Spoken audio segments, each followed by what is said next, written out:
Hidup itu belajar, dan mendengar adalah salah satu cara tepat untuk belajar. Mendengar membuat kita cerdas dan pintar. Mendengar membuat kita lebih kompeten. Mendengar membuat kita lebih bijak. Mendengar membuat kita bisa memprediksi masa depan. Menjadi pendengar yang baik, kita lebih dihargai. Untuk itulah kami hadir. Radio adalah media paling akrab, dan mendengarkan radio adalah budaya masyarakat.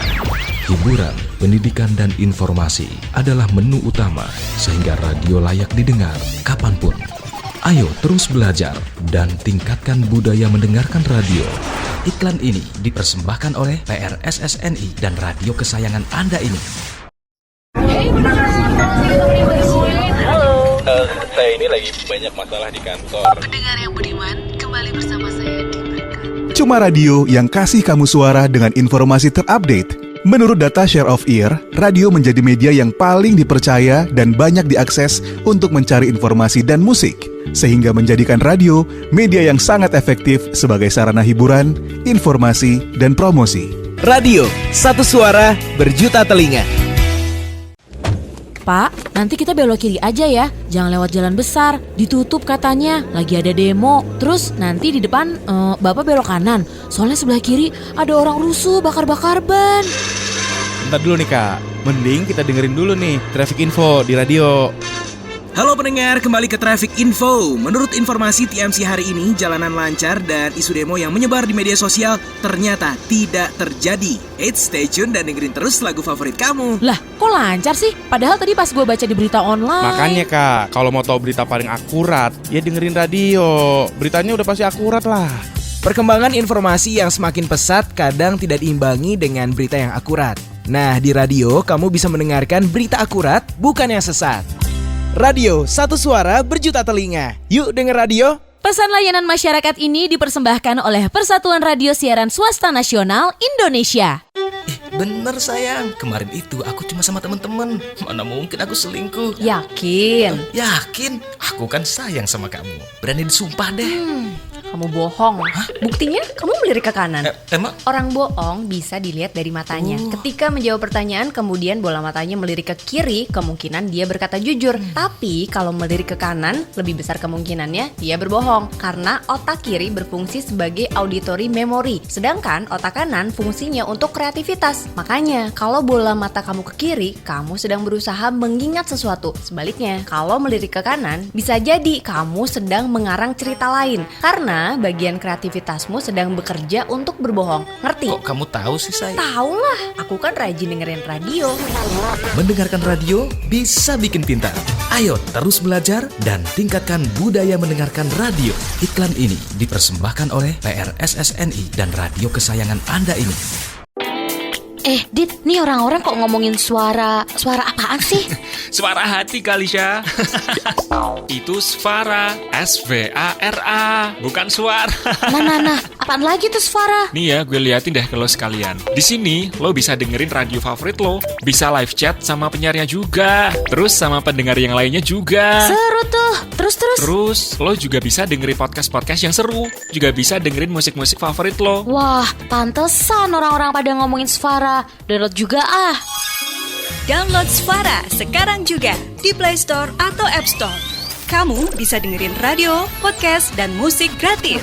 Svara, sebuah aplikasi karya anak bangsa, hadir untuk menyongsong transformasi industri media di Indonesia.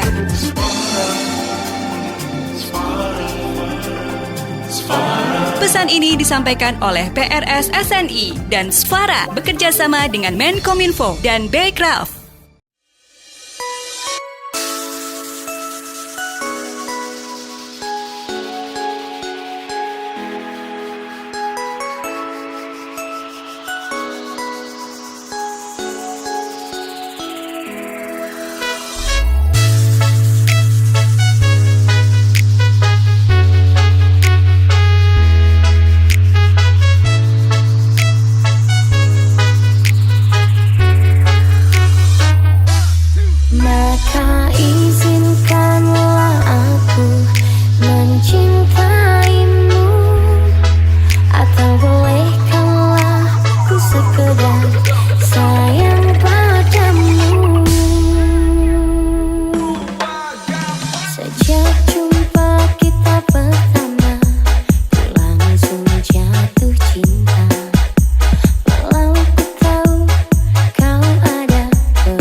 jatuh cinta, walau ku tahu kau ada pemiliknya, tapi ku tak dapat membohongi hati nurani.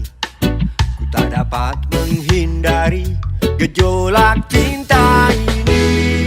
Maka izinkanlah aku mencintaimu, atau bolehkanlah aku sekedar sayang padamu. Maka izinkanlah aku mencintaimu, atau bolehkanlah aku sekedar sayang padamu.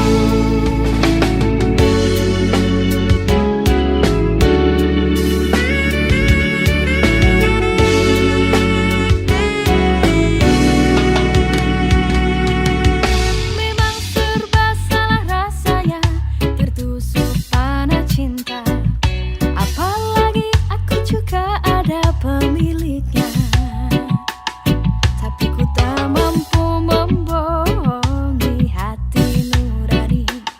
Ku tak mampu menghindari gejolak cinta ini. Maka maafkan jika ku mencintaimu, atau biarkan ku mengharap kau sayang padaku. Maka maafkan jika ku mencintaimu, atau biarkan ku mengharap kau sayang padaku.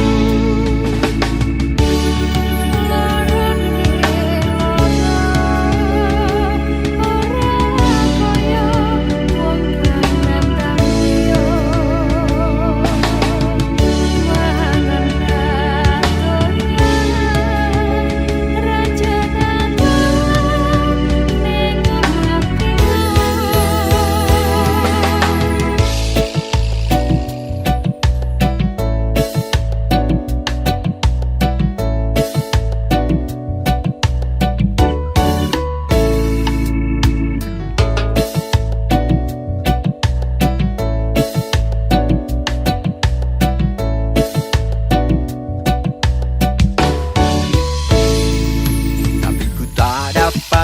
membohongi hati nurani. Ku tak mampu menghindari gejolak cinta ini. Maka izinkanlah aku mencintaimu, atau bolehkanlah aku sekedar sayang padamu. Maka maafkan jika ku mencintaimu, atau biarkan ku mengharap kau sayang padaku. Maka izinkanlah aku mencintaimu, atau bolehkanlah ku sekedar sayang padamu. Maka maafkan jika ku mencintaimu, atau biarkan ku mengharap kau sayang padaku.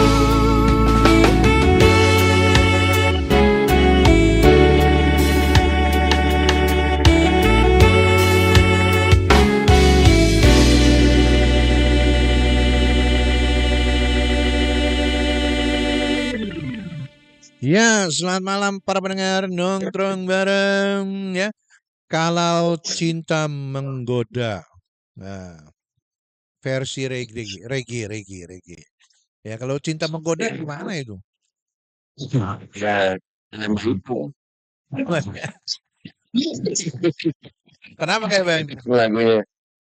Ya, salah satu pendengar kita yang setia dari tahun dari tahun 2000, 25 tahun itu. Oke. Jadi membuka acara kita di hari Minggu terakhir bulan Juni. Sudah setengah tahun di tahun 2025 pendengar radio nongkrong bareng. Tanggal 29 sudah ya. Jadi kita akan tutup setengah tahun, satu semester. Kalau kuliah kan udah satu semester. Dan baik, Assalamualaikum warahmatullahi wabarakatuh. Shalom. Salam jumpa teman-teman pendengar radio nongkrong bareng ya. Dan semoga semua tetap setia ya. Dan yang kurang sehat segera sembuh. Yang sedang healing ya, semuanya dalam keadaan lebih cantik, lebih sejahtera, lebih sehat. Kita jauh di mata, dekat di hati ya, pertemuan yang ditunggu-tunggu. Dan seperti biasa hari Minggu terakhir 4, ini kan biasanya malam Minggu, sekarang Minggu malam Senin itu ada Bapak Angko Rubiono, kemudian juga ada tamu kita yang lain. Baik, saya langsung sapa saja. Assalamualaikum warahmatullahi wabarakatuh. Selamat malam untuk mungkin yang wanita dulu nih, Mbak Yasmin. Tamu Kanovi, kita ya. ini ada pertanyaan. Kalau kantong kempes gimana?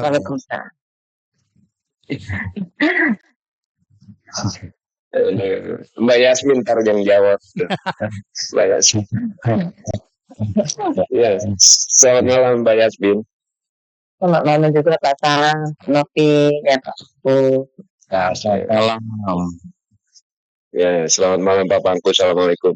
Waalaikumsalam. Kita lama nggak dengar suaranya Pak Pangku. Iya. Waktu ditinggal ke Cina sih sama Taiwan Pak, Taiwan. Oh iya, ke Taiwan. Saya ke KDI, Kamar Dagang Ekonomi Indonesia di Taipei. Ternyata di depan sekarang KDI itu udah hebat juga ya. Saya ngomong sedikit ya para pendengar nongkrong bareng ya. Kunjungan saya ke Taiwan ya, ternyata banyak PMI, ternyata hampir 300.000 sekarang. Wih. Iya Bu. Iya nggak? Serius. Tidak bisa bikin kecamatan itu.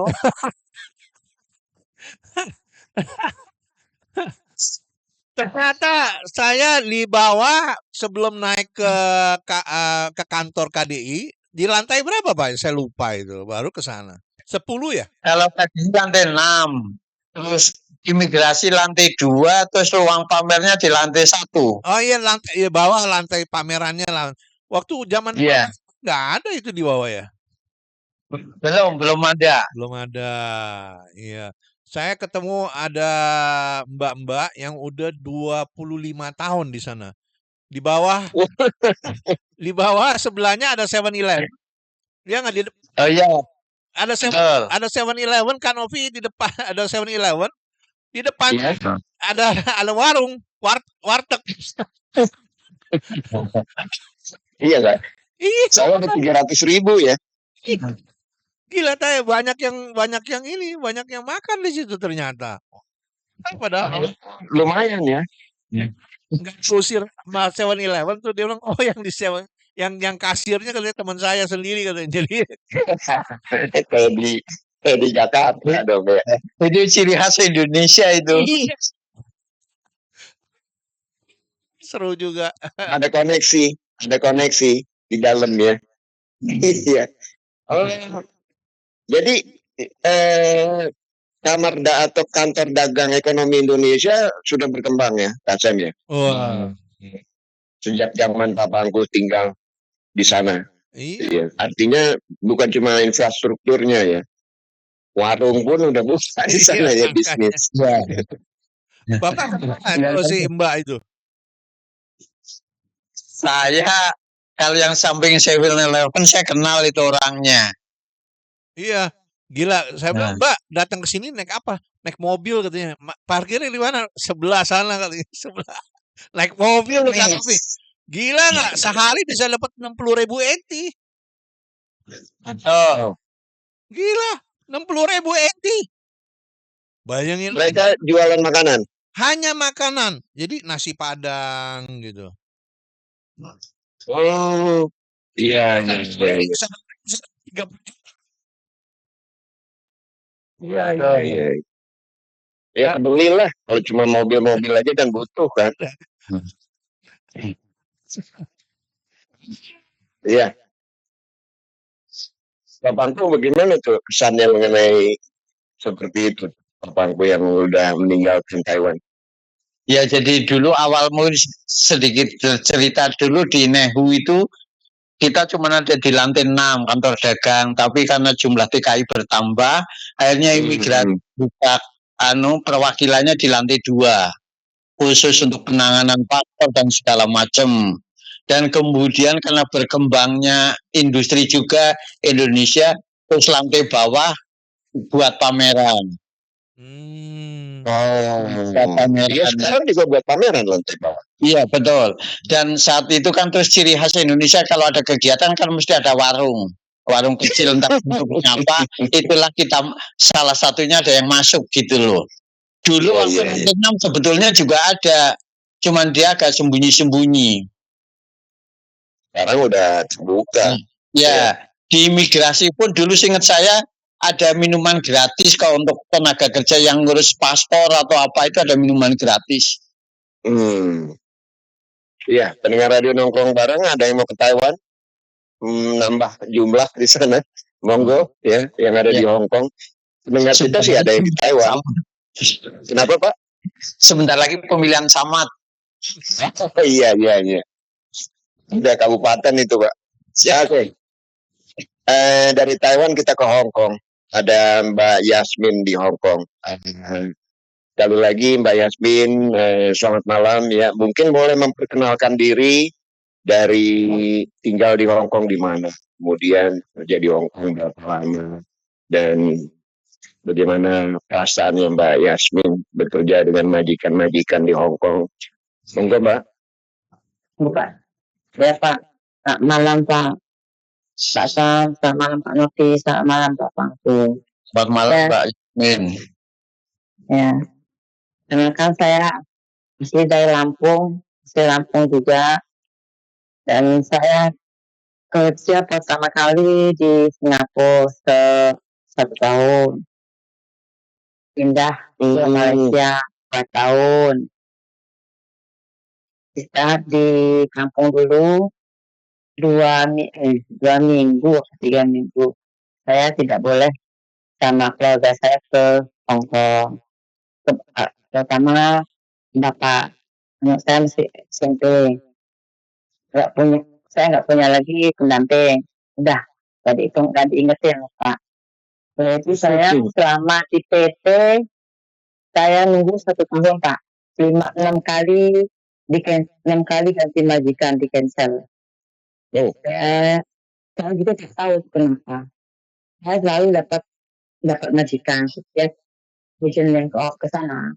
Selalu saya nomor 1 dapat majikan karena saya introduce-nya bahasa Inggris oke, bahasa Hongkong oke. Hafal gitu di antara 40 anak, 30 anak. Saya selalu dapat majikan. Dan sudah menunggu udah hampir dapat tiket di cancel sama majikan. Udah saya nunggu lagi majikan sampai 6 kali sampai saya sudah putus asa gitu. Sampai saya mau terbang yang ke-6 kalau nggak salah, saya jaga anjing, saya ambil aja. Dan itu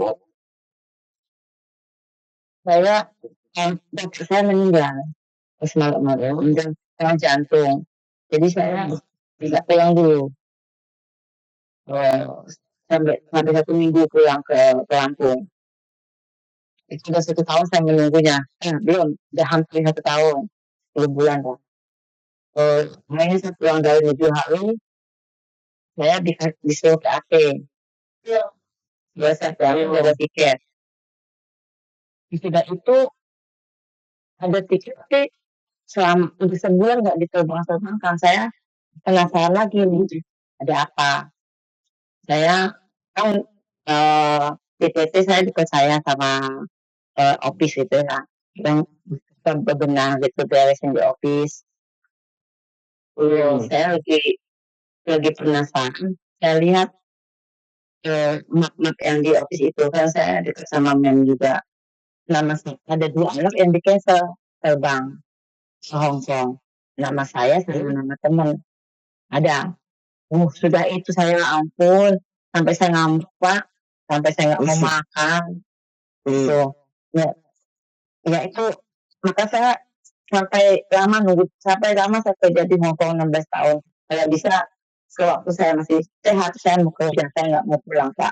Pulang cuti aja. Saya lama nunggu di Indo di PT 1 tahun lebih 2 bulan saya terbang. Ya. 1 tahun 3 bulan baru COVID. Baru 1 tahun 2 bulan. 2 bulan ya Pak, 1 bulan atau 2 bulan. Ya, itu saya tuh sesudah itu saya sholat Pak. Karena ada yang menyarankan saya, kamu di cancel terus. Saya tanya apa sebab dan akibat. Karena saya selalu dapat majikan. Setiap ada agent saya dipuji. Saya kan bahasa saya cepat itu. Introduce-nya cepat. Nggak ada yang nggak kayak yang lain. Selalu dapat majikan. Tapi 2 bulan kemudian di cancel Pak. Katanya majikan ya ada alasannya. Terus saya tanyalah sama yang bisa dan kita nanya. Coba kamu doa sholat apa? Asal mungkin ada yang tidak setuju kamu ke luar negeri. Saya ingat memang ayah saya 100% tidak setuju saya ke Hong Kong. Tinggal aja di Indonesia. Saya kerjaan di Indonesia. Saya nggak setuju. Lalu waktu saya mohon-mohon sama ayah saya dikasih. Tapi mungkin dalam hati dia yang paling dalam memang nggak setuju. Cuman mengikhlaskan. Mungkin ya saya juga karena kata yang lain ada bilang juga, kamu ingat-ingat siapa yang nggak setuju. Ridho itu nggak, aku itu nggak mungkin. Ya namanya orang tua. Saya doa, saya sholat lah. Saya sholatnya saking saya mau pengen terbang Pak. Jam 1 malam sampai subuh. Sampai itu saya mandi. Sesudah itu sekolah belajar saya nggak ikut. Saya sholat 2 sampai jam 8. Saya mohon doa itu selama 40 hari itu doa. Ya itu saya dapat majikan langsung terbang. Bulan 2 saya dapat, bulan itu saya terbang Pak.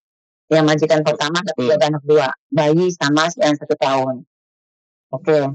Itu pertama terbang ke Hong Kong saya nggak pernah libur. Kadang 2 bulan sekali saya liburannya. Ya digaji deh. Selama 1 tahun. Alhamdulillah itu makanya saya tidak mau pulang Pak. sebelum mumpung tenaga saya masih sehat, ya oke. Tapi saya jaga anak Pak, maka saya pilih jaga anak. Saya suka anak-anak. Gitu. Banyak Yasmin. Ya. Tadi kita sebelum streaming Mbak Yasmin bilang cuma 1 tahun di Singapura, 2 tahun di Malaysia. Kemudian bagaimana ceritanya Mbak? Dari kronologi dari Malaysia itu pulang dulu ke Indonesia ya? Ya pulang dulu ke Indonesia selama 3 bulan, 4 bulan ya. 3 bulan. Nggak betah Pak. Ya ada yang mau nikah sama saya kan. Mau nikah, tapi pikir lagi Pak. Nanti kecewa lagi. Ya. Waktu itu janda maksudnya Mbak Yasmin. Ya begitulah Pak. Terus saya masuk itu yang ke Hong Kong. Kalau waktu di Singapura saya lewat Batam Pak. Ya, datang saya ke Singapura, Jambi. Saya tinggal di Jambi dulu. Ya. Legal semua ya, Mbak ya? Legal Pak. Resmi. Legal. Resmi Pak. Jadi makanya cepat pulang. Cuma pulangnya dulu susah. Saya di Singapura saya kan nggak boleh pulang. Tapi karena saya ada masalah sama bos yang perempuan, saya mau pulang. Jadi saya naik ke laut. Karena waktu itu kapal terbangnya lagi penuh. Karena ada jemaah haji pulang gitu. Jadi saya dibeli tiket nggak dapat. Saya naik kapal pertama. Ya, itu kita ya. Saat itu, iya. Jadi kemudian ada masalah apa di agent itu, Mbak? Sampai 1 tahun 2 bulan lebih itu. Ya itu ya. Itu di cancel tidak tahu Pak. Saya sudah misalnya mau ke Arab Saudi atau Dubai, tidak boleh sama bos PT itu. Karena janjinya bikin kalau 6 bulan tidak terbang, kalian bisa pindah tanpa ada label. Nah saya ke sana. Jadi banyak yang nahan saya Pak. Pihak apapun nahan saya. Begini. Saya lawan. Tapi alhamdulillah banyak yang sama saya nggak boleh pergi. Masih bisa masuk Hong Kong. Coba kalau saya masuk ke Arab Saudi, mungkin nggak tahu lah. Ceritanya lah Iya betul ya. Iya kalau ke Arab Saudi bisa juga kena Iya. Rudalnya Iran. Rudalnya dari sama Israel. Aduh. Iya. Waktu itu masih sekolah, maksudnya bagaimana Mbak Yasmin? Tadi mengatakan di sekolah. Itu sekolah PT Pak. Oh, pendidikan ya.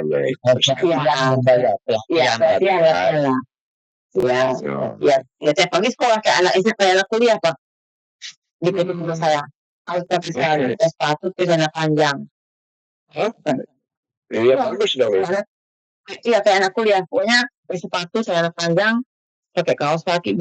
Pokoknya rambut bagus, nggak kayak embel-embel, nggak kayak gembel gitu. Makanya kata anak-anak, wah kayak orang kuliah gitu. Iya. Oke. Jadi pendidikan maksudnya pendidikan di sana. Iya Pak. Belum lebih jauh, hari ini kan ada libur ya, hari Minggu. Iya. Ngapain Mbak Yasmin kalau liburan? Kadang saya pengajian, kadang tadi saya ikut pengajian di Masjid Wansai. Ya, kadang ya. Iya. Tanggal 1 juga ada. Kadang saya minggu kemarin di KJLI. Saya selalu cari kegiatan Pak. Kalau nggak ada kegiatan, saya nggak ke PSBB. Itu di Yulong. Saya di Pensiwai tinggalnya. Di mana Mbak? Di Pensiwai. Waduh, daerah mana itu? daerah Yunlong, tapi sini agak ada Bapak tahu wetland Pak? Tidak tahu. Sungguh. Saya kalau orang justru ke Kosovo itu saya bapakku. Ya. Jauh kanan. Oh jauh. Jauh 1 jam, jadi 1 jam 15 menit kalau dari kampung saya, kampung sini. Kalau saya agak kampung lihat wetland itu ya bukan kampung banget, kampung lah. Jauh. Iya. Ya lumayan.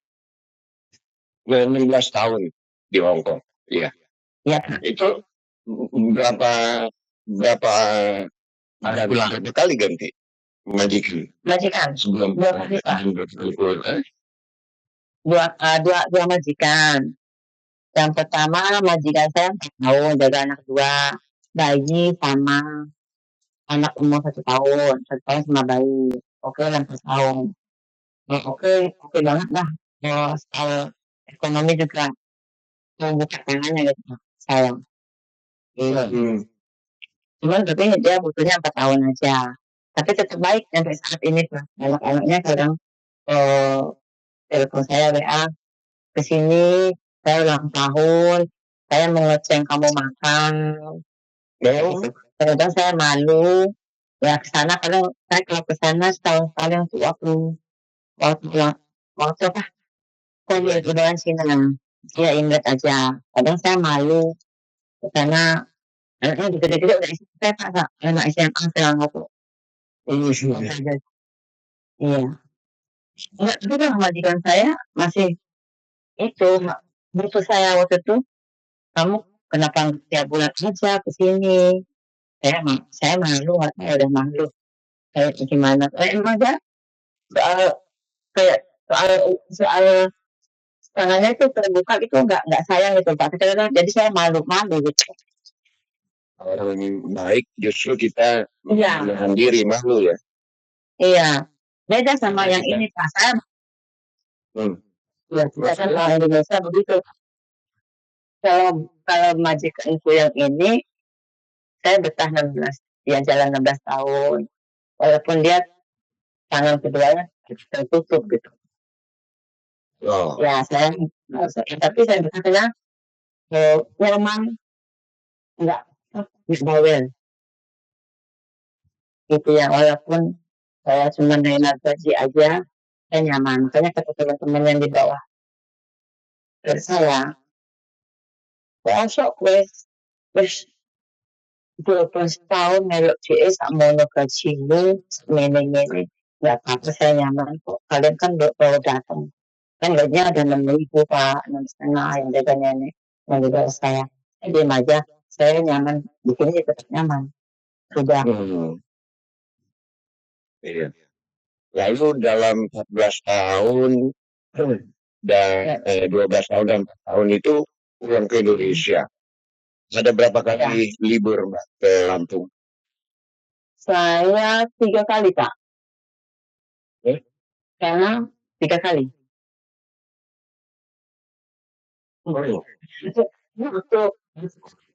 saya nggak kan ya waktu itu jatah saya pulang memang dikasih pulang, tapi kan saya pulang nggak boleh dikasih jatah lama Pak, minimal 2 minggu karena berani ngasih uang gitu. Walaupun saya sudah kan kalau kontrak terima kan kita dapat liburan 1 bulan Pak, 28 hari. Apalagi sudah kontrak tengah ya, sudah dapat ya 1 bulan. Dia dikasih 2 minggu, itu aja saya 3 minggu aja kemarin ya, udah otot-ototan. Nggak boleh, ya. Masih sisanya dikasih uang. Uang pengganti cuti. Iya Pak. Saya cuma jadi anak 1 di sini, bukan 1 dari bayi. Ini kemudian udah 11 mau jalan, udah kan 5 mau naik kelas 6.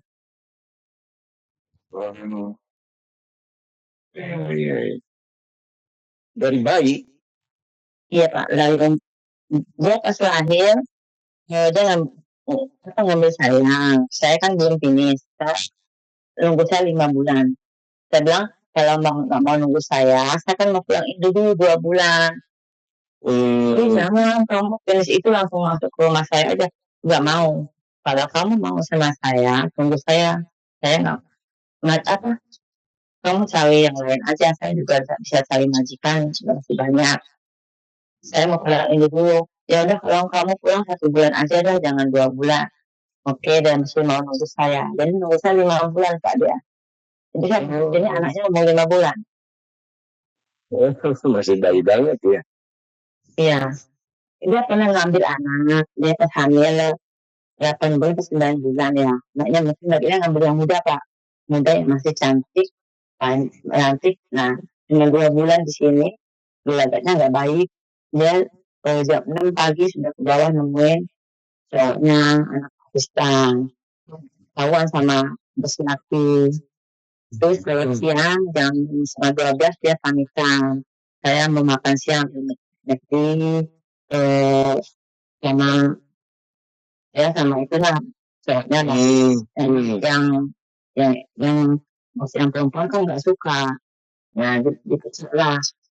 Kelahiran itu anaknya pulang dia udah nggak mau. Jadi nyari saya. Saya explain.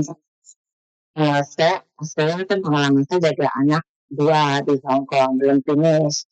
Saya bilang dengan anak 2 saya kemana-mana saya bawa pasar belanja saya gendong ini kerja sama dari siapa saya terus terang saya di rumah nggak ada di rumah sana nggak ada kamera jaga anak 2 yang terus sekolah ya belanja gendong anakku. Jadi mungkin yang ngeliat ya pengalaman saya di situ di agent ya nunggu saya 5 bulan saya pulang dulu 1 bulan di Indo. Oke. Ya, sebelum lanjut, selamat malam untuk Mbak Dinda sana Mount Butler, Hong Kong hadir. Mount Butler di mana ini Mbak Dinda? Di tempatnya Mbak Dinda, namanya Mount Butler. Terima kasih Mbak Dinda sana, semoga sehat, ya setia selalu dengan Radio Nongkrong Bareng. Yang lain apa kabar? Jam sekian biasanya ngapain ya? Kalau orang habis liburan, ada yang lanjut nyuci atau langsung dengerin Radio Nongkrong di tempat tidur di kamar. Iya.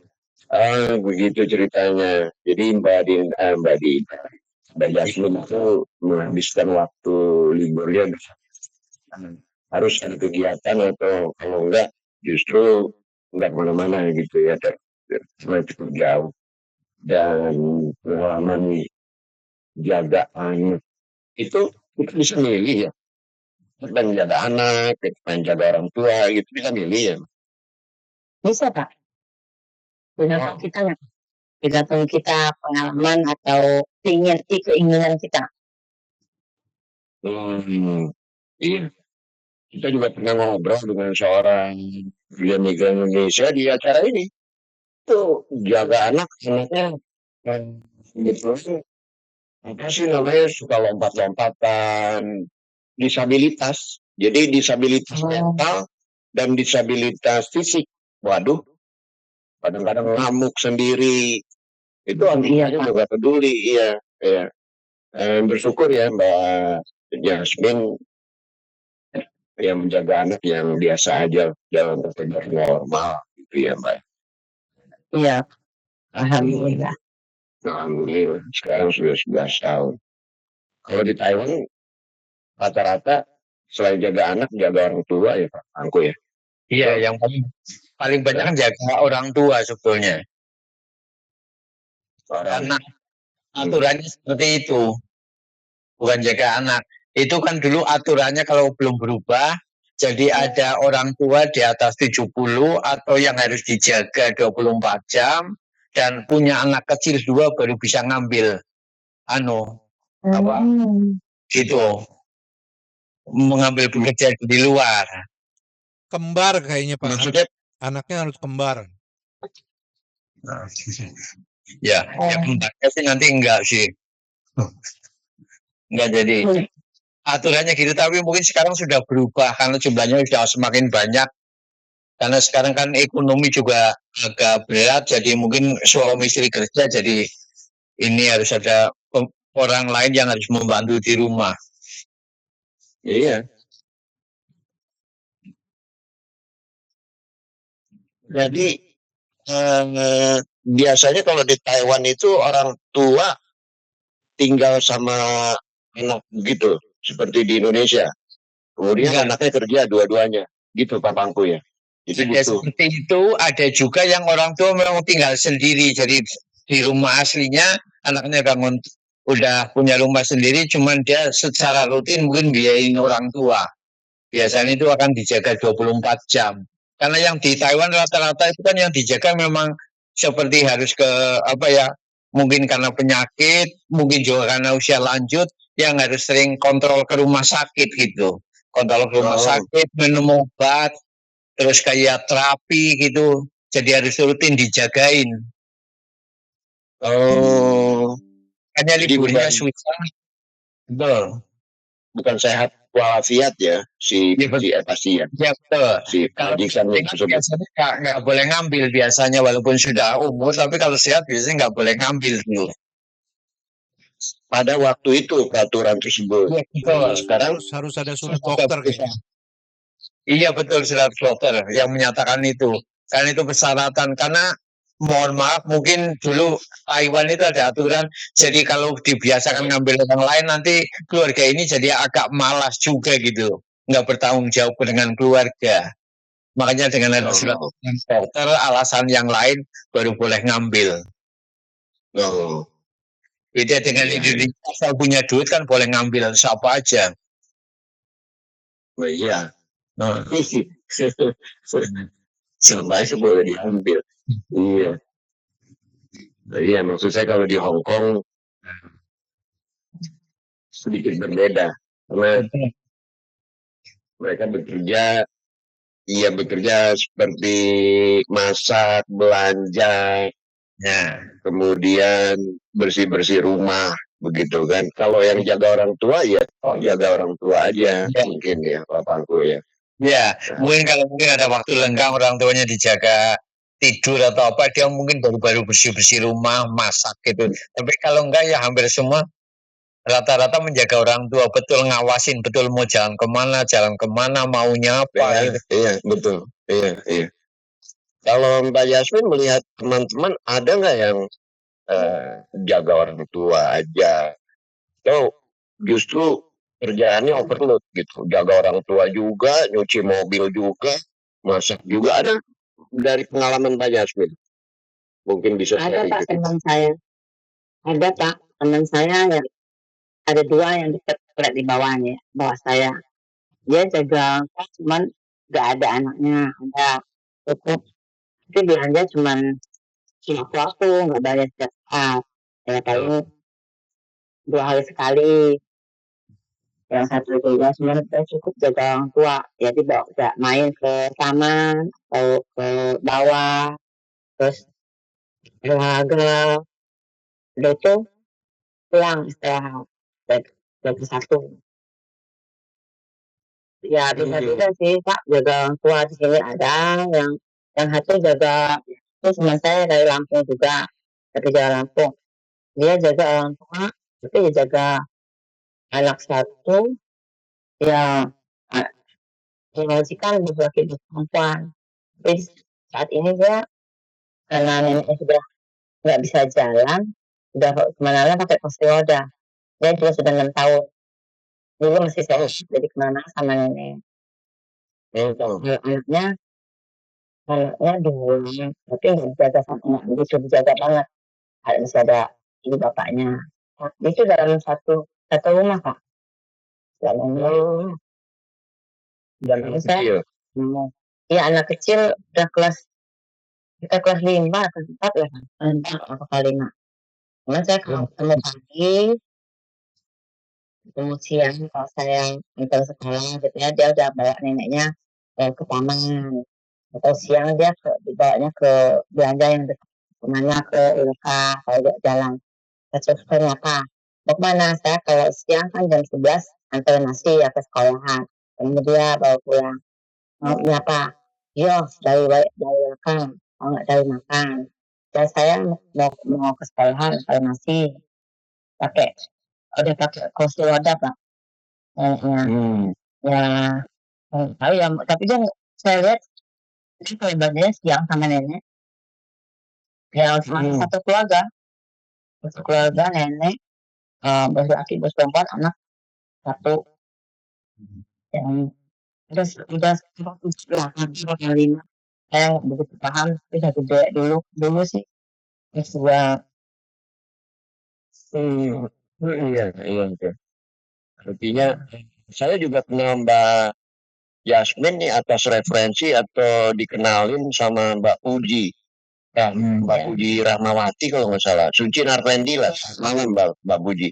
Itu juga jaga orang tua tuh bagaimana? Dia banyak di luar itu orang. jaga orang tua juga. Dia jaga orang tua tuh. Ya, Cuma nggak jaga anak. terus Ya. nggak Nggak ada ada anak. anak, nggak ada anak. Kayak si Oke. itu si kayak si Selin juga kan jaga orang tua nggak jaga anak. Enak. Siapa Mbak? Selin Karisma. Iya. Oh, Selin Karisma tuh kemana ya? Yang suka bikin tempe ya? Iya, bukan. So. Ya. Terkenal juga rupanya Selin Karismanya. Basyo. Basyo. Dalam tempe sempat dipuji. Puji tempe. Iya. Selin Karisma dulu ya Kak Sam ya 2 tahun 3 tahun lalu tuh baksonya menyala betul di acara kita. Iya. Ya. Oh, jaga orang tua juga ya. Mbak Yasmin lingkaran pergaulannya dengan Selin, dengan Mbak Uji, atau lebih luas lagi Mbak dengan pengajian atau dengan beberapa komunitas belajar mungkin. Karena tadi saya bilang kan, saya sempat tanya, ini banyak ciputra-ciputranya maksudnya apa gitu Mbak Yasmin? Saya ya ingin tahu banyak belajar karena kita kalau kita belajar dulu kan ada pepatah belajarlah ilmu sampaikan itu Cina. Saya ingin tahu kalau kita nggak belajar kan nggak mungkin tahu Kak. Ya apakah itu ciputra? Ya, saya selami lah belajar. Oh begini. Oh jadi menabung itu sambil dapat asuransi manfaatnya banyak. Saya ikut nabung. Cuman berapa? Cuma 700 satu bulan. Tergantung kitanya.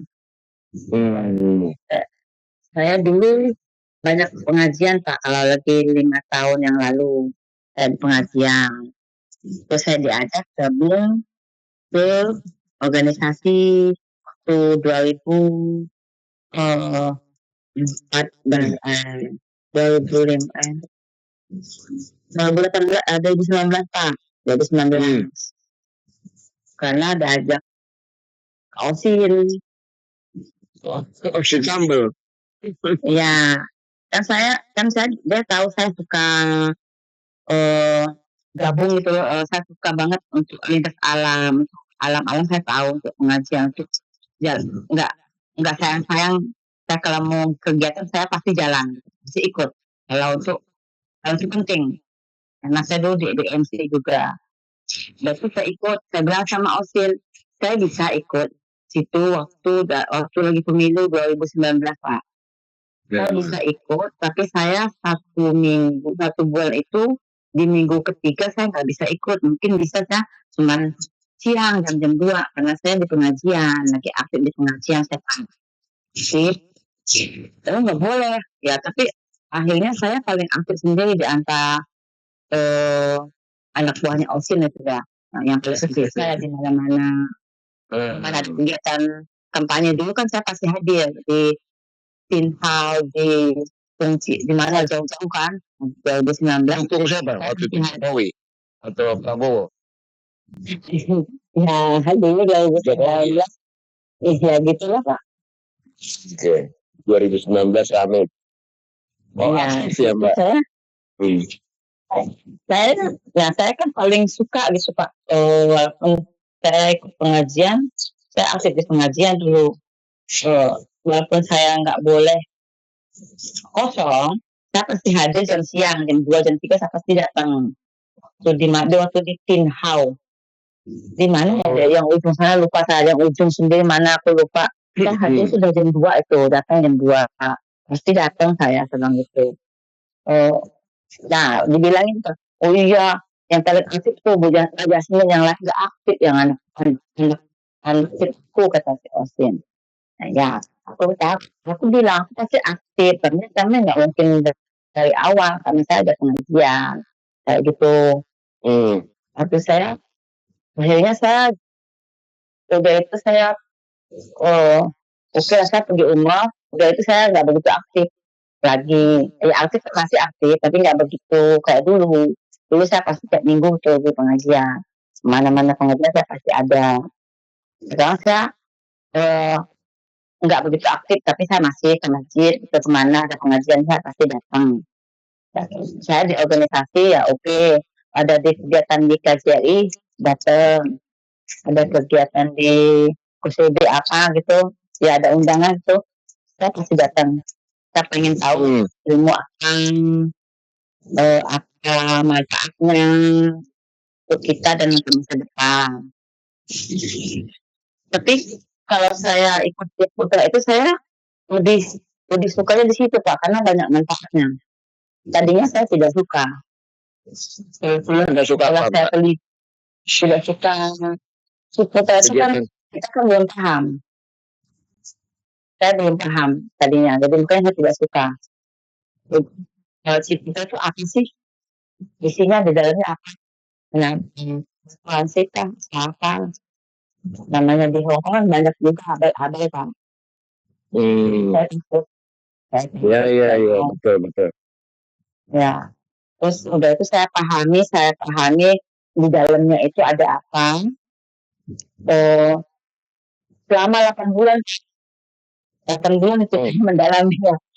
Ikut saya sampai saya 8 bulan lama dong. Iya, makanya saat ini saya menyesal. Menyesalnya kenapa nggak dari pertama saya ikut nabung di situ. Kan manfaatnya banyak. Namanya saya takutnya apa abal-abal apa. Jadi kan saya memahaminya lebih dalam itu, di dalamnya ada apa. Nggak tanya kan itu properti bisa kita jual, bisa kita nabung, dapat asuransi, manfaatnya banyak. Kita dapat uang tabungannya, dapat suatu saat nanti kita asuransi, kalau kita dapat kecelakaan kita dapat asuransinya juga. Kita banyak di dalamnya, banyak manfaatnya Pak. Jadi saya ikut. Di statusnya saya lihat ada online shopping atau belanja online, maksudnya apa Mbak Yasmin? Online shopping itu ya apa? Saya kan jualan online juga Pak. Terus saya ada online shop. Jadi lewat WA promosinya. Lewat WA, sama ada grup privat di 5 negara Pak. Grup apa Mbak? Privat, grup jualan. Di 5 negara? Iya, itu Hong Kong, Taiwan, Korea, Singapura, Malaysia. Oke. Ya. Kamu jualan apa Mbak? Wah. Ya macam-macam Pak. Itu kalau saya ada ya jilbab, ya gamis, ya ada herbal. Tapi yang paling laris itu hijab. Ada yang pesen 20 piece, 10 piece, 20. Itu uangnya transfer melalui rekening. Ya, karena itu bukan abal-abal Pak, itu legal. Itu kan dapat pembelajaran juga Pak, selama 6 bulan pakai uang tadinya. Saya sudah belajar. Ada belajar online melalui Facebook, Koipat juga. Wow. Lumayan luas wawasan bisnis, jiwa bisnisnya ada nih Mbak Yasmin ya, diam-diam. Ya enggak juga, namanya juga kita pengen tahu dan pengen belajar. Iya, itu yang penting ya. Mendengar radio nongkrong bareng mungkin ini sebuah kisah yang di-sharing oleh Mbak Yasmin. Sama kita di ujung bulan Juni ini cukup memberikan sebuah pencerahan atau ya inspirasi lah. Yang mau ikutan mencoba untuk siapa tahu saya punya jiwa bisnis gitu kan. Rasa ingin tahu itu bagus ya. Terus semua Ya Pak. semua itu datang dari rasa ingin tahu kan begitu. Ya. Ya, Pak Pangku masih bersama kita ya. Kalau di Taiwan, tahu Pak Pangku kegiatan anak-anak pengajian ini bagaimana Pak Pangku? Jadi seingat saya dulu ya, dulu ada anunya, basisnya. Pertama di Taipei itu di Masjid Agung, terus di Chungli, ada juga di Taichung, di Tainan, dan Kaohsiung. Sekarang juga ada di Bintung, itu masjid-masjid yang biasanya pertama untuk silaturahmi yang pertama, ajang silaturahmi. Yang kedua berbagi, dalam pengertian berbagi ilmu gitu loh. Misalnya kayak kan itu pengisinya kadang-kadang juga dari teman-teman yang mahasiswa Indonesia yang belajar di Taiwan. Mungkin ilmu komputer, ilmu keuangan, dan segala macam itu seperti itu. Oh, oke, iya. Jadi bagus ya. Artinya kegiatan religiusnya hidup ya di Taiwan maupun di Hong Kong ya. Ya diisi seperti itu, ada beberapa kegiatan. Terus nanti salah satunya ada silaturahmi besar, misalnya ngundang ustadz atau guru ngaji ke Taiwan, itu kan tempat berkumpulnya untuk bersilaturahmi secara besar. Mungkin dulu kan gantian, misalnya minggu pertama adanya di Taipei, minggu kedua ada di Chungli, minggu ketiga di Taichung, minggu keempat di Tainan, minggu kelima di Kaohsiung. Seperti itu. Perbedaannya kalau di Taiwan itu Pak Yasmin yang lebih menyebar di beberapa kota. Kalau di Hong Kong kan cuma distrik ya, artinya daerah Wan-Chai, Yuen Long. Kalau di Taiwan kota ya. Kota, kelasnya kabupaten lah, kabupaten. Iya. Oke. Jadi di sama ininya kegiatan pengajian kita di sana dijaga ya. Ya. Mbak Yasmin, saya mau nanya, kamu jualan di 5 negara itu bagaimana pengirimannya? Bukan, ya itu kan ada yang ini Pak, ada yang pengirimannya ada yang dari gudang Pak. Nah, cuman yang suka belanja sama saya, yang suka pesen tuh anak Singapura, anak Taiwan, yang Hong Kong, yang banyak Hong Kong Pak. Cuman kalau di Hong Kong kan kita bayarnya dolar. Kalau ke Singapura sama ke Taiwan, kita bayar ongkosnya pakai rupiah. Jadi anak yang bayarnya anak Singapura Pak. Langsung rupiah ke jasa paket yang di Indonesia. Kita campur aja. Misalnya saya di Singapura, saya mau pesen, ya nggak ada di Taiwan. Ya, nah itu kirimnya gimana? Jadi dari Indonesia dikirim ke Taiwan gitu? Iya Pak. Tapi duitnya masuk ke kamu? Ya. Kalau Bapak mau beli ke saya kan uangnya kan kirim ke rekening saya. Nanti saya kirim uangnya ke gudang Indonesia dari rekening saya. Itu nama saya pengirimannya untuk Bapak Taijo ya. Pengirim yang ngirimnya Yasmin. Ya. Seperti titipan. Enggak juga Pak. Ada langsung. Jadi ditawarin dulu pembayarannya oleh Mbak Yasmin. Jadi bukan begitu. Tidak bisa. Uang yang customer itu transfer dulu ke rekening saya. Iya. Udah saya masuk. Baru saya ngomong sama gudang karena ada dua yang satu di Solo, yang satu di Jakarta. Itu. Karena di grup itu tuh ada dosen. Ya seminggu, minimal seminggu Pak. Nggak pernah lama. Cuman yang lama tuh yang ke Singapura lama. Kalau ke Hongkong cuma seminggu. Kenapa di ke Singapura lama, Mbak? Nggak tahu itu Pak. Kenapa? Kok di Singapura minimal 2 minggu nyampe Pak. Waktu ada pakaian dari Bali dan pesan ya.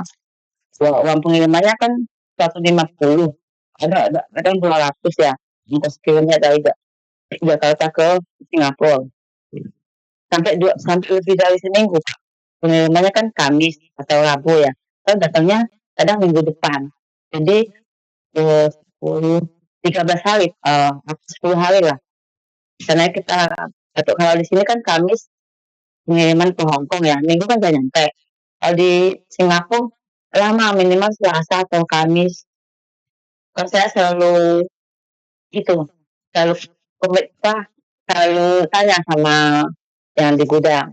Terus yang di Singapura tanya ke saya, Mbak, kok belum nyampe? Katanya lagi, gimana, udah dicek belum? Sampai mana? Oh iya, nanti masih di jalan, masih di perjalanan. Lama, ada hampir seminggu lebih. Ya, kita ke Singapura. Itu tidak tahu caranya. Apa yang spesial tentang online kamu dengan Shopee atau Tokopedia? Kalau saya kan ada yang membina aja Pak. Itu namanya kan kita belajarnya namanya bongkar berani untuk maju. Apa itu Mbak? Namanya itu kita kan belajarnya yang membina itu ada dosen dari Ciputra ada bisa. Dia dosennya kita nggak jadi dosen di Ciputra lagi, sudah dosen anak PMI gitu, PMI Taiwan, Singapura, Korea, Jepang, Hong Kong, Malaysia. Si Erik ya? Yes. Pak Erik. Betul. Erik Ong. Ya. Betul. Itu batas minimalnya pesanan berapa Mbak? Ada nggak batas minimalnya? Enggak Pak, tergantung pokoknya mau.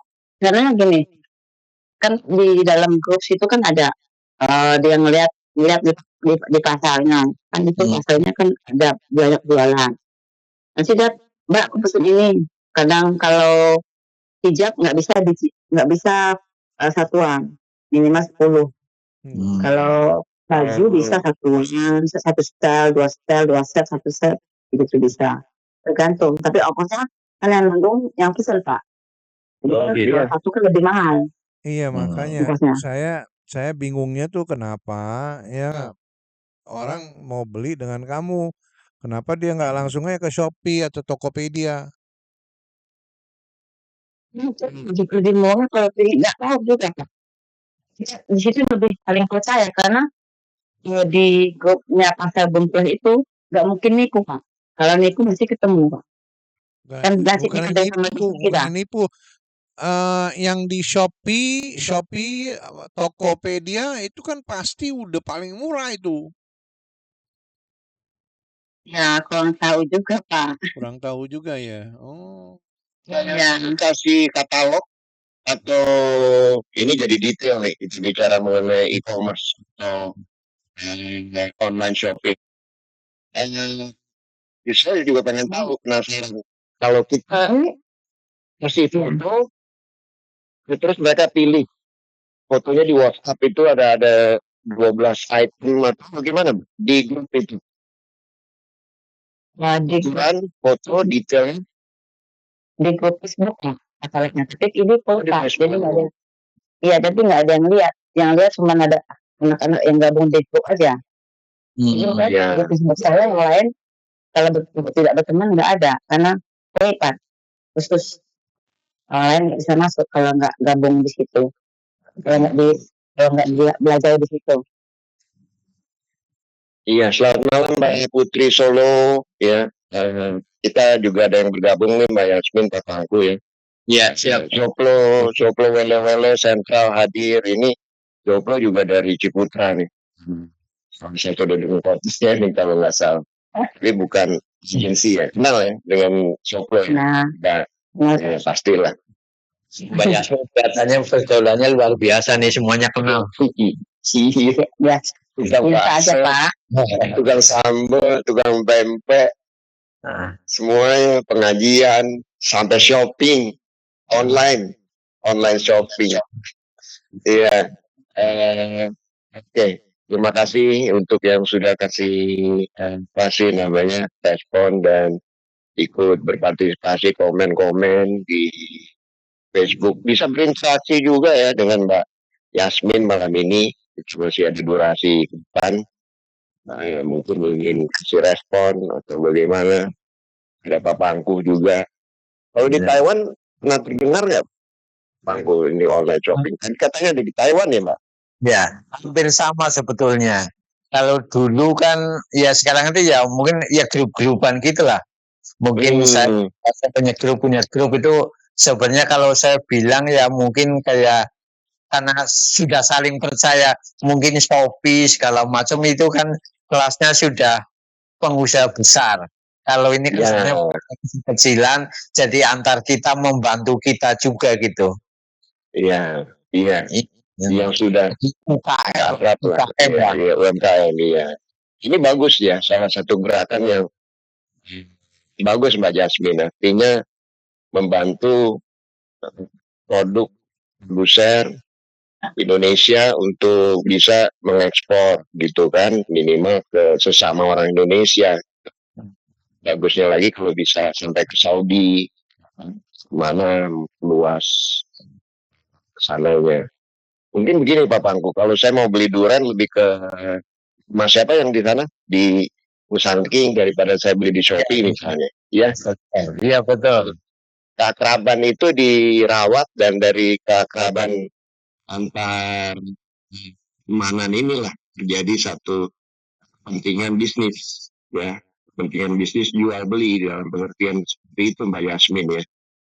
Ya mungkin saya sedikit bercerita, mungkin temannya Pak Sam juga Pak Suryan itu kan buka pertanian di Sulawesi itu kan juga durian Musangking, tapi dia jualnya kan ke Papua itu. Tahu? Papua, tapi pekerjaannya yang paling minat yang bekerja dari Cina, yang bekerja di Papua gitu loh. Oh, si Pak Suryan jual ini Pak sekarang durian. Iya, salah satunya itu bergabung dengan ini grupnya Pak Yusuf Kala itu. Oh, Bosowa dia kalau nggak salah. Sulawesi. Ya, itu durian dari Sulawesi 300, di Papua bisa 500. Iya. Dan Sulawesi Papua sesama Indonesia Timur lebih mudah untuk ekspedisinya ya, perusahaan ekspedisi mungkin. Tapi yang saya salut malah yang makan bukan orang Indonesia, orang Cina juga yang makan. China. Orang Indonesia udah pada kolesterol Pak. Kolesterolnya udah tinggi. Bayangin ada pantangan makanan nggak Pak? Nggak ada Pak. Di rumah masakan semua sama aja Mbak Yasmin dengan menu sehari-hari. Karena anak-anak ada anak ya. Ya anak. Ya kalau untuk saya aja saya bikin sambal Pak. Sambal Nanti ada sambal. Wah, ciri khas Indonesia benar. Iya. Mbak Jasmine, saya mau nanya. Ya langsung. Ya Pak. Ya nggak? Kamu sekarang udah umur berapa? Boleh tahu nggak? Kisarannya 50, 40, kalau boleh ditawar. Diskon. Ya. Ya, ini kalau ya ada dua sih Pak. Tapi gimana ya? Kalau saya mau bilangnya.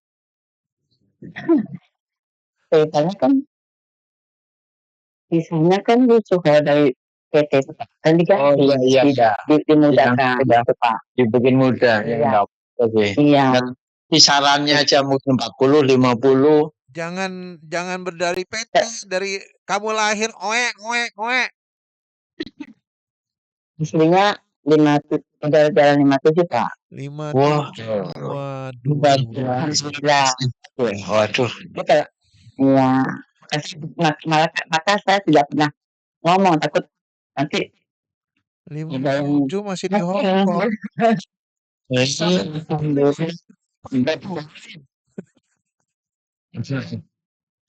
Allah masih sehat. Iya. Udah punya cucu?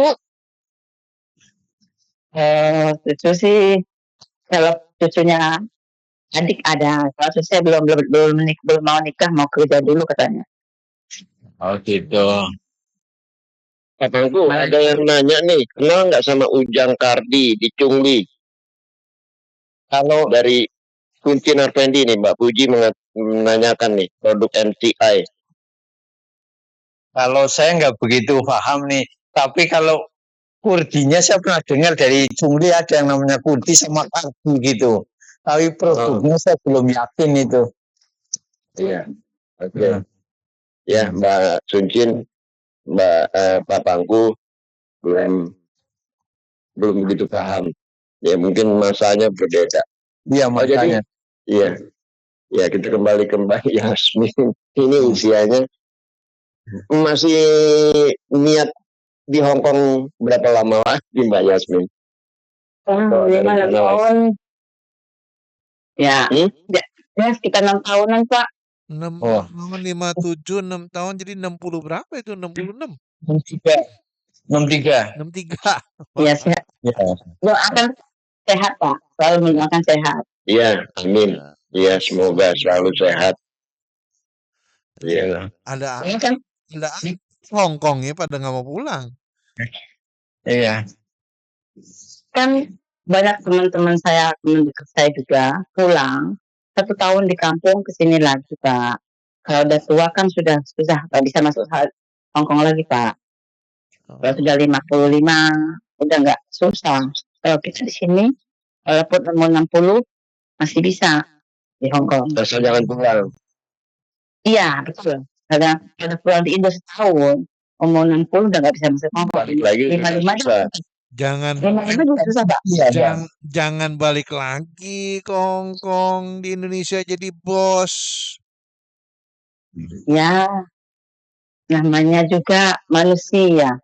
Kalau itu kan ada yang lebih anak cucunya tidak mau itu merawat ibunya, nangis. Nah, kita juga lihat ke depannya. Jadi nabung dulu.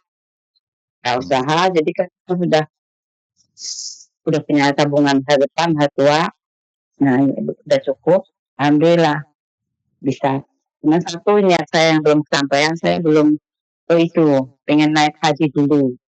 Umur sudah. Dari Hong Kong lebih gampang itu. Kalau nggak salah. Kalau haji susah sekarang, Pak, karena ada penipuan. Kalau dulu gampang, nggak bisa. Ya, dulu enak. Lagi dari 2014, 13. Kalau umur oke.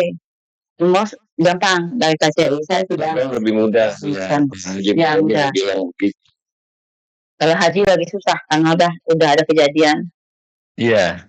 Dan tahun depan lebih sulit lagi karena kuotanya akan dikurangi Indonesia. Iya. Iya, betul.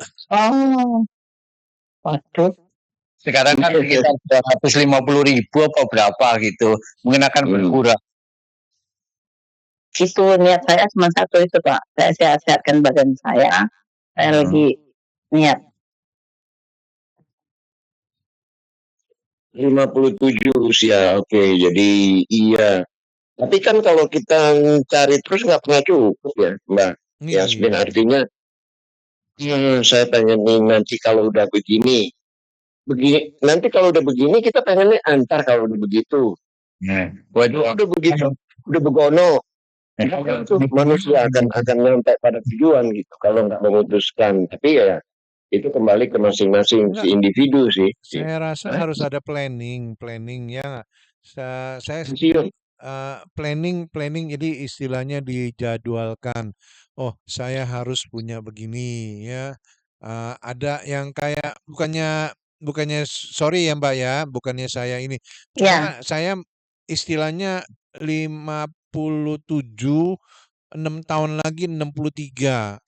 Ya, nanti kamu usia di Indonesianya tuh nanti kamu makin lama makin nggak bisa. Jadi tinggal sakit-sakitannya aja di Indonesia. Nggak bisa jalan-jalan lihat Semoga sehat lihat sih. Indonesia Iya. yang indah, ya. Insya Allah. Kalau punya anak, ya istilahnya ngumpul sama cucu, sama anak, ya. Nggak makan enak, gigi udah nggak ada. Nggak bisa makan soto tangkar. Nggak bisa. Gigit babat udah susah, soto babat. Jadi Soto babat. Jadi saya selalu memikirkan tuh ya, kamu udah 57, kerja sudah berapa tahun jadinya Mbak kalau ditotalin? 16, 19 16 tahun deh. 16 tahun, 16 tahun kalau keluarin nabungnya sebulannya 1.000 2.000 udah lumayan kamu dapat duit banyak gitu. Iya. Ada dong tabungan segitu aja sih Mbak. Iya. Di Indonesia. 1 Iya. ya nggak 500 1 M pasti ada tuh 1 ember. Harusnya ada tetangga.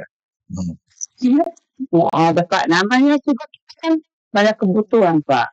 Nah, ini dia. Ini lagi nabung. Dah, maksud saya kebutuhan kamu kan gaji 10 juta, ya 10 juta kalau dengan kurs sekarang. Itu kan di 2 juta, 3 juta di Indonesia sudah ini. Jadi kan nabung 2.000 kan kira-kira nabung 4 juta. 4 juta kali 16 tahun. Berapa itu? Iya. Ya kalau itu memang gampang Pak. Ya makanya maksud saya di planning, direncanakan. Ya enggak? Mbak ini kan belajar juga di PMC. Artinya kebutuhan kita itu bisa dihitung. Bisa dikalkulasi. Karena kalau keinginan dan kebutuhan, keinginan tuh nggak ada batas. 1 M kurang. Tapi kalau kebutuhan, beli beras kan 15.000 sekilo, ya. Untuk lauk pauk 50.000, katakanlah 100.000 lah sehari. Sebulan cuma 3 juta rupiah tuh, ya. Jadi itu udah bisa diatur untuk serumah. Enggak, bener. Kanovi, saya hitungin ya 4 juta. Ya, kita nabung. Jangan 4 juta, 3 juta dah. 3 juta. Ya, nggak dikali 16 tahun. Ya, nggak itu 48 juta. Dikali 12. Itu 576 juta. Ya, dibungakan, ditaruh di bank aja dibungakan dikali 10% setahun. 10%. Dapatnya itu 57 juta setahun dibagi 12. Itu dapat 4,8 sebulannya. Makan bunga aja tuh. Makan bunga aja. Kalau dikalkulasi Kasem di atas kertas, kenyataannya nggak begitu Mbak Jasmine ya. Ya berarti kalengnya bocor terus. Iya. Ini lagi nabung Pak. Kayak dukun. Dinabung untuk masa depan. Kalengnya kamu menabung tapi nggak meningkat tabungannya gimana? Itu bocor berarti. Ada yang salah itu. Iya. Ya nabung ya ada, tapi kan tabungan masa depan masih ada juga, dibagi nggak, bukan satu tempat. Ya ada sih, cuman kalau untuk planning saya 6 tahun lagi Pak. Yang 4 tahun mau nyukupin tabungan, yang 2 tahun insya Allah masih sehat Pak. Sehat. Iya, amin. Semoga saya dalam keadaan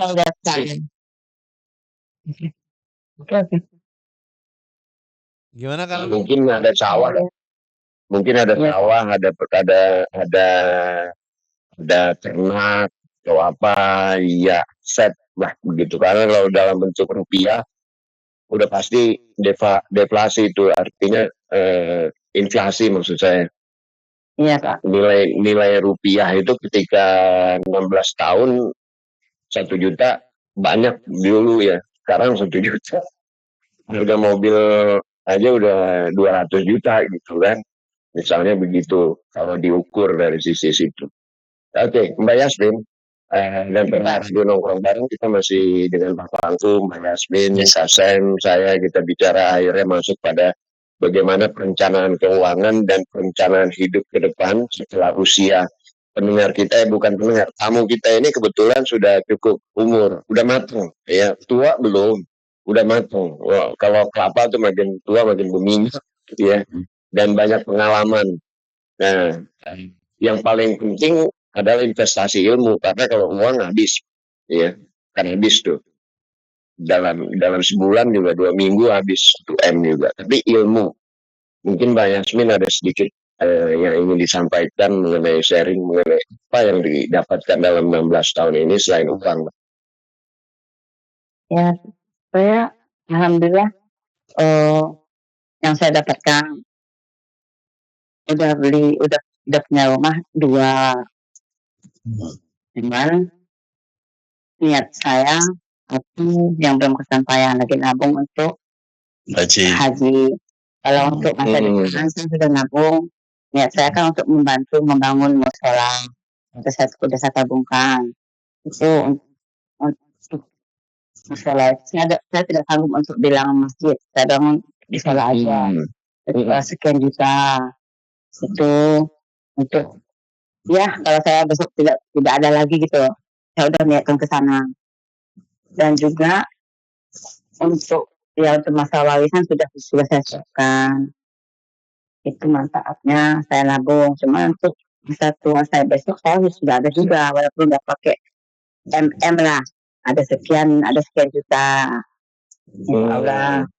Tapi kalau Bapak ngeliat saya, mungkin nggak nyangka umur saya 57, mungkin sekitar 45 gitu.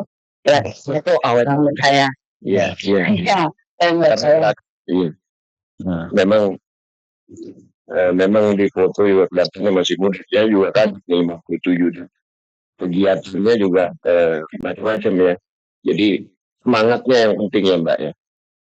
Iya Pak, semangat. Kalau saya 4 kali jalan Pak, bisa 4 kali jalan, jadi bisa 8 kali bolak-balik. Wow. Namanya jaga. Antar sekolah, jemput sekolah. Iya jemput, yang nganterin nasi, balik lagi nanti jemput, nanti nganterin les, ya begitulah. Balik ya lumayan. Karena kalau masa tua itu yang penting adalah kekuatan di kaki ya. Iya Pak. Gampang jatuh, gampang segala macam itu tumpuannya adalah pada kaki gitu ya. Ya, Bapakku ada respon nih kalau umur 57 masih bekerja aktif sebagai wanita. Menurut Bapakku bagaimana Pak? Ya mungkin Mbak Yasmin ya izin ya Mbak Yasmin ya. Ini kelihatannya mohon maaf saya tidak tapi mungkin hanya berbagi aja. Ini kelihatannya manajemennya Mbak Yasmin ini agak kurang pas kayaknya Mbak. Jadi biasanya teman-teman ini yang saya kan sudah lama membantu ngasih solusi. Jadi minimal 3 tahun pertama itu kita menyelesaikan hutang waktu mau berangkat 3 tahun pertama. Terus tahun ke sana itu udah mulai nabung dibagi. Mohon maaf ada catatan menurut saya biasanya teman-teman itu sebagian besar hubungan kan dikirim ke tanah air entah untuk keluarga atau anak dan kadang-kadang mohon maaf juga keluarga di Indonesia juga akhirnya karena terbiasa dikirim akhirnya dia terlena gitu loh. Usaha di sana akhirnya kadang-kadang terbengkelai. Ya pokoknya setiap bulan udah dapat kiriman udah apa adanya aja gitu. Nyaman. Jadi alangkah baiknya ini menurut saya Mbak Yasmin misalnya gaji itu minimal dibagi 3 Mbak. Untuk Mbak Yasmin sendiri, untuk anak dan untuk hari tua. Itu yang utama. Dibagi dulu. Syukur-syukur baginya agak lebih banyak jadi 5. Ini untuk nilai ibadah mungkin mau bangun musola ini untuk ini. Tapi sebagian ada di tempatnya Mbak Yasmin. Jangan semua dikirim ke Indonesia. Karena rata-rata yang dikirim mohon maaf ke tanah air itu kadang-kadang terlena. Wah tiap hari ulang. Terus tadinya dia punya usaha karena udah terbiasa dikirim, akhirnya usahanya ditinggalin gitu loh. Ini pada umumnya. Yang kedua, Mbak ini kan mau berangkat haji. Indonesia saat ini paling sedikit itu masa tunggunya sekarang 15 tahun Mbak. Jadi kalau Mbak punya uang sekarang, tolong daftar dari sekarang. Mohon maaf, di Sulawesi itu lahir udah didaftarin, Mbak. Karena di Sulawesi kurang lebih 30 tahun dia. Iya. Tempat saya 9 tahun nih, 9 tahun lagi. Iya, nunggu. Kalau dari Indonesia. Iya. Kalau panjang umur kan Ovi. Nah, kadang-kadang orang pengen mati di sana. Katanya Iya. Karena yang paling banyak berangkat haji itu yang kalau kepulauan itu Sulawesi sama Pulau Madura. Itu masyarakatnya hampir semua rata-rata pengen haji semua. Jadi iya, haji dan masa tunggunya itu paling Sulawesi sama Madura kurang lebih di atas 20 tahun kok. 20. Enggak benar. Jadi karena kuota, iya. Jadi pembatasan. Nah ini manajemennya salah ini, ya nggak? Betul. Iya, harusnya 57 mungkin sudah. Mbak Jasmine. Iya Pak. Kalau ini kan kita lagi grup chat, ya nggak, dicatat nomornya Pak Pangku. Iya Pak. Ya ngobrol sama Pak Pangku. Iya. Karena Mbak Yasmin, saya itu punya anak-anak yang mungkin Kak Sam, Kak Novi sudah saya udah on air semua. Mbak Anita itu kurang lebih hanya 5 tahun di Taiwan. Sekarang sudah punya toko sekitar 6. Mas Anto itu cukup lama 13 tahun. Tapi di sini ada kiprahnya, jadi sisa hidupnya di sini ada kiprahnya gitu loh. Iya. Mas Darman itu sudah punya kebun durian musangking itu kerjasama dengan petani, jadi dia juga usaha juga membangkitkan semangat anak muda di sekitarnya gitu loh. Iya. Dia menjadi pionir-pionir. Ya bukan nyalain Mbak Yasmin, bukan, tapi mulai walaupun mungkin terlambat, tapi menurut saya tidak ada kata terlambat. Ke depan ada lebih baik manajemen keuangannya Mbak, karena kita tidak tahu umur kita.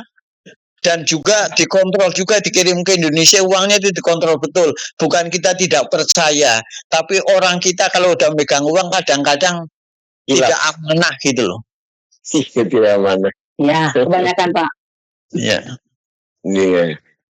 Ada kerinduan kampung halaman atau? Iya Mbak Yasmin, kenapa? Terima kasih atas masukannya Pak Pangku. Ya, siap Mbak. Pangku ini termasuk di awal saya katakan Bapak kerja migran Indonesia Taiwan. Jadi banyak anak-anaknya yang sudah pulang ke Indonesia, berkarya di Indonesia. Iya, menikmati masa-masa perjuangan ya. Dimanapun perjuangan. Mbak Yasmin juga jemput anak sekolah itu kan sebuah bentuk perjuangan. Ya, bukan perjuangan melatih kaki. Iya. Disampaikan di ujung temuan kita Mbak Yasmin dari kepada teman-teman mungkin apa yang ingin tuntunan atau apa. Monggo Mbak sebagai penutup. Sebagai penutup ya teman-teman semua yang perjuangan ya, kalau kita gajian tolong dibagi menjadi 4 untuk kebutuhan masa depan, kebutuhan anak, kebutuhan kita juga nabung, dan juga kebutuhan kita di Hong Kong selama 1 bulan.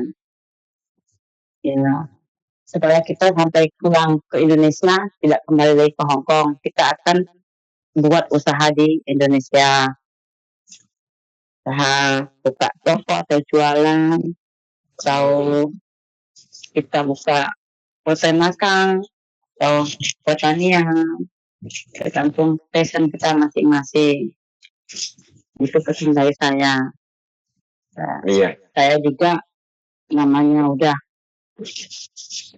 tua, tapi kan dulu kan kita biaya sekolah ada yang bukain ya, saudara juga ya pinjam ya, namanya kita ngemodalin, modalnya hilang, terus tokonya nggak jalan. Ya itu pengalaman saya. Ya, namanya saudara Pak. Tapi sekarang saya udah nggak lagi, udah mulai Mulai sepi. Dibohongin terus jadi mulai pinter. Iya. Indonesia memang dibohongin baru sadar. Kenapa, Mbak Jasmine? Ya kan kita nih saya ngulain anak, ngulain ada ponakan yang bapaknya sudah meninggal, terus saya bantu juga. Ya ini udah mulai 4 tahun ini udah mulai memelek lah keuangan. Ya saya bagi juga, bagi sana ini bagi 4 lah. Insya Allah salah. Tapi enggak emang Pak, ya ada puluhan lah. Ya lumayan lah, ada lah dari nggak ada. Amin. Iya. Amin, alhamdulillah. Iya, Mbak Yasmin bisa Gini aja.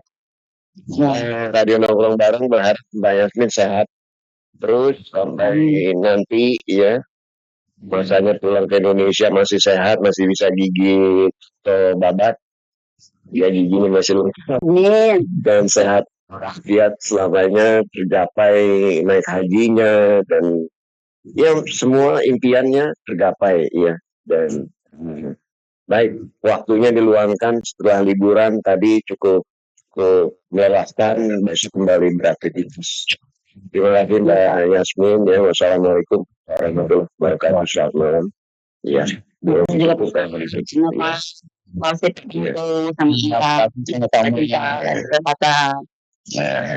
Boleh ya Mbak. Ya, Pak Pangku, mungkin di penghujung apa yang disampaikan dari obrolan kita malam ini? Yang pertama nih, mohon maaf saya tidak menyudutkan, tapi rata-rata teman-teman yang bekerja di luar negeri itu manajemen keuangannya memang agak nggak pas gitu loh. Terus setelah dikirim ke Indonesia, mohon maaf juga, kadang-kadang cuma membangun rumahnya mewah, halamannya besar, isinya perabotan mahal, tapi nggak ada nilai tambahnya gitu loh. Harusnya kan mungkin invest tanah atau bikin ruko atau apa bisa disewakan gitu loh. Jadi jiwa wirausahanya ini yang belum ada. Dan juga biasanya keluh kesah dipinjemin saudara, tetangga, itu nggak ada tanda bukti, main percaya. Itu zamannya sudah berbeda, kita harus ada hitam di atas putih. Walaupun dengan saudara. Mungkin kita, ini nggak bagus amat sama saudara. Ya namanya pinjam harus kembali gitu. Karena kita sering gampangin, pinjam saudara. Nanti ditagih, sama saudara begitu. Kan bunyinya pinjam. Kalau pinjam harus dikembalikan. Ini pinjam selamanya Pak. Iya, kita sering memudahkan hal-hal yang mestinya harus ditanggung jawabkan gitu loh. Karena saya seperti dengan saudara juga sama, saya hitam di atas putih. Saudara-saudara kalau pinjam nggak ada saudara gitu loh. Iya, nanti bayarnya ngangsur itu urusan belakangan, tapi dia punya kewajiban untuk mengembalikan dulu. Betul. Iya. Dan nanti kalau misalnya tinggal sisa sini, ya udah untuk kamu aja, kan kita enak gitu. Tapi biasanya kita, mohon maaf, kita ngirim ke Indonesia itu nggak jelas uangnya. Yang tadinya mungkin rokoknya cukup kretek, terus pakai jisamsu, gudang garam, bapaknya, mertuanya. Yang aneh-aneh gitu loh. Yang mahal ya. Yang kelihatannya sepele, tapi itu kan uang semua. Yang tadinya naik sepeda, beli motor kemana-mana. Saya pikir untuk kontrol sawah, katanya untuk kontrol janda sebelah, kan repot juga.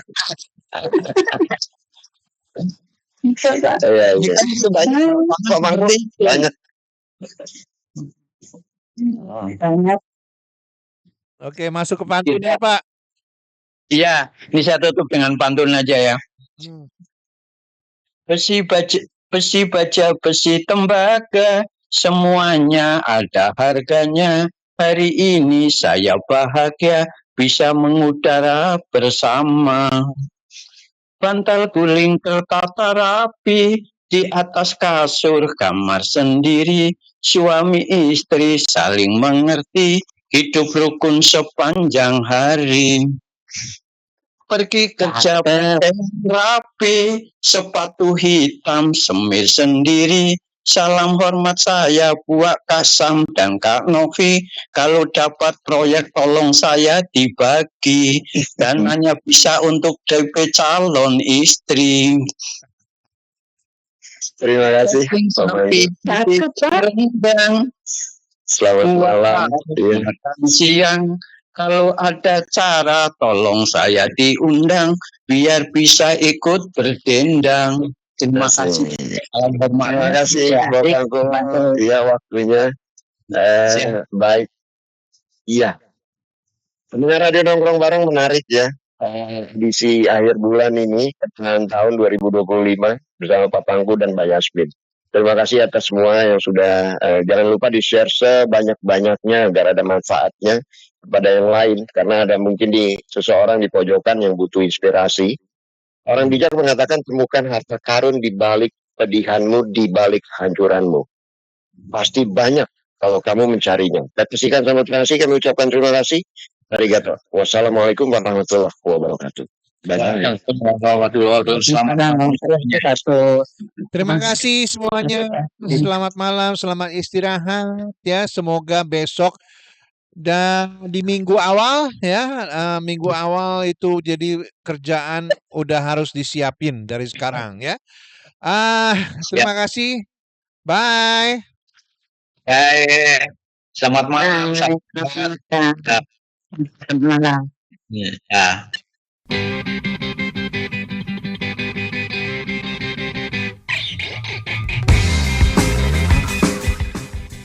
Ini sebuah lagu untuk teman-teman semua, menemani rehatnya ya di malam hari udah pukul 11 ya, jadi jangan lupa di like dan di share ya.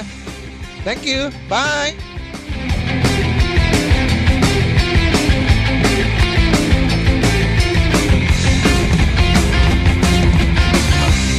Ada sebuah kisah tentang darah jelita, hidup selalu penuh dera dan siksa. Datang sebuah berita tentang adanya pesta, pangeran mencari permaisurinya. Cinderella pun tiba dengan kereta kencana, sepatu kaca hiasi kakinya. Semua mata terpana akan kedatangannya, pangeran pun jatuh cinta padanya.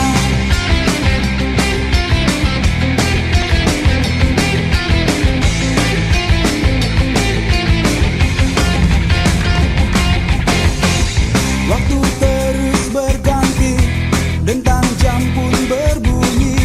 Cinderella pergi, Cinderella, Cinderella. Cinderella pun tiba dengan kereta kencana, sepatu kaca hiasi kakinya. Semua mata terpana akan kedatangannya, pangeran pun jatuh cinta padanya.